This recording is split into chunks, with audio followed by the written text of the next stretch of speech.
پاکستان کے تعلیمی اداروں میں مصنوعی ذہانت کی تعلیم و تربیت اپنا گزیر۔ ڈیپتھ پبلیکیشن کے تحت میگا اسکول پرنسپلز کنونشن میں شہر کے 500 سے زائد نجی اسکولز کی پرنسپلز اور سربراہان نے شرکت کی۔ کنونشن کا مقصد ملکی تعلیمی نظام میں مصنوعی ذہانت کے عملی انضمام اور جدید تدریسی رجحانات کو فروغ دینا ہے۔ ڈائریکٹر ایجوکیشن عثمان جاوید نے کہا کہ مصنوعی ذہانت کے بغیر اب ملک و قوم کی ترقی ممکن نہیں۔ مقصد یہ ہے پورے کراچی سے پرومیننٹ اسکولز کے پرنسپلز اور اس کے آنرز کو اکٹھا کرنے کا کہ بدلتی زمانے کی ساتھ جو ٹیکنالوجی نے شفٹ کیا ہے، آرٹیفیشل انٹیلیجنس کا جب سے دور جو ہے نا وہ سٹارٹ ہوا ہے، تو ہم کس طرح سے ٹیکنالوجی کو انٹیگریٹ کر سکتے ہیں اپنے اسٹوڈنٹس کو فیوچر کے لیے تیار کرنے کے لیے، اور جو ضروریات ہیں ایک اسٹوڈنٹ کو آنے والے وقت میں مارکیٹ کمپیٹیٹیو پروفیشنل بنانے کے لیے اس کے کیا سولوشنز مارکیٹ کے اندر اویلیبل ہیں۔ شرکا نے جدید دور کے تقاضوں کے حوالے سے ملکی اور طلبہ کی ترقی کو مصنوعی ذہانت سے مشروط قرار دیا۔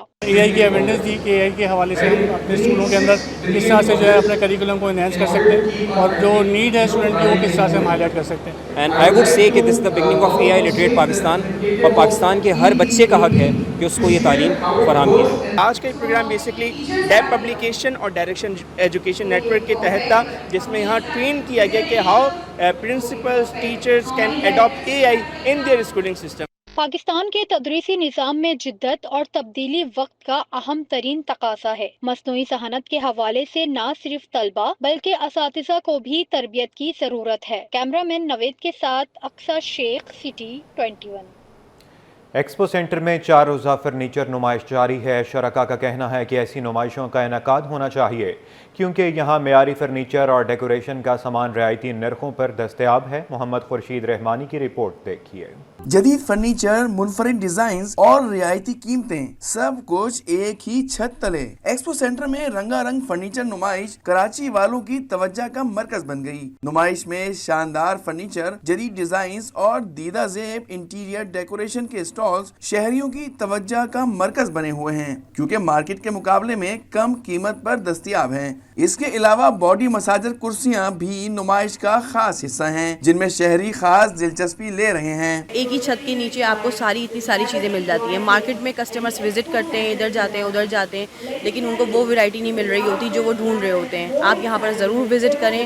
ماشاء اللہ سے بہت اچھی ایکسپیریشن جو نا چل رہی ہے ہماری، اور لوگوں کا جو رسپانس ہے وہ ماشاء اللہ سے بہت بہترین ہمیں مل رہا ہے، اور آگے جو ٹائم آ رہا ہے ہمیں امید کرتا ہوں کہ اور بھی مزید اس سے زیادہ ہمیں جو ہے نا رسپانس ملے گا۔ شرکاء کا کہنا ہے کہ اس طرح کی نمائش نہ صرف معلوماتی بلکہ شہریوں کو معیاری اشیاء مناسب قیمتوں پر بھی مل جاتی ہیں، جبکہ طلباء نے بھی نمائش کے انعقاد کو خوش آئند قرار دیا۔ جی بالکل اس طریقے سے ہونی چاہیے کیونکہ آج کل جو ہمارے پبلک ہے نا وہ زیادہ تر جاتی ہیں ڈسکاؤنٹڈ ریٹ پہ، سیل جہاں پہ لگی ہوئی ہوتی ہے زیادہ تر وہاں جاتی ہیں، اور اس سے بہت اچھا بینیفٹ ملتا ہے ہم سے۔ ہم لوگوں کو سارے فرنیچرز وغیرہ دیکھنا ہے، انٹیریئر دیکھنا ہے، اس کے حساب سے ہمیں ایکسپو بہت اچھا لگا، ساری کلیکشنز وغیرہ، اٹس ویری نائس۔ لوگ یہاں دیکھنا چاہتے تھے کہ آج کل کس طرح کا فرنیچر ٹرینڈنگ میں ہے اور کیا چیزیں ہم as a modern interior designer ہم اپنے گھروں میں لگا سکتے ہیں، کیا چیزیں زیادہ بیسٹ ہے ہمارے لیے، کس حساب سے ہونی چاہیے۔ فرنیچر کی نمائش لگی ہوئی ایگزیبیشن ہو رہی ہے، اور اس کا سمپل آنسر یہ ہے کہ نو ڈاؤٹ اچھی ایگزیبیشن ہے اور اچھی مطلب فرنیچرز ہیں انٹیریئر گھر کے لیے بہت اچھے ہیں۔ 4 روزہ فرنیچر ایکسپو 20 اپریل کو اختتام پذیر ہوگی۔ کیمرہ مین نوید الرحمان کے ساتھ محمد خورشید رحمانی، سٹی 21۔ اور انٹرنیشنل پیرا تائیکوانڈو کی 2 انٹرنیشنل مقابلوں میں شرکت کے لیے اسپیشل کھلاڑیوں اور آفیشلز پر مشتمل 14 رکنی دستہ 24 اپریل کو جاپان روانہ ہوگا۔